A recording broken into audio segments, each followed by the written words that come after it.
আমার যেদিন মৃত্যু হবে সেদিনও দেখা যাবে সংসারের অনেক কাজ বাকি রয়ে গেছে বাকি।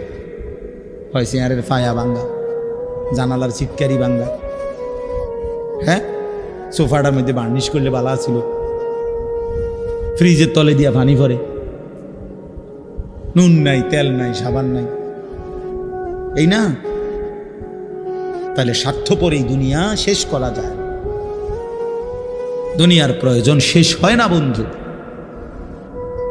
এই বিদেশ প্রবাসী, আহা কি পরিমাণ মায়া লাগে। 12 ঘন্টা ডিউটি করে আবার আরো 6 ঘন্টা আরেকখানে আরেক কোম্পানির স্যার কি করে 18 ঘন্টা, কেউ কেউ আর থাকে 6 ঘন্টা। এই 6 ঘন্টার মধ্যে বিশ্রাম কখন? নিজের জামাগুলা নিজে ধোয়, নিজের রান্নাটা নিজে করে। প্রবাসীগুলো বিদেশে থাকে যে, আমি তো সৌদি আরবে অনেক দূর দূর ছেলেদের কাছে গেছি, ওরা দম করে খুব মহব্বত করে।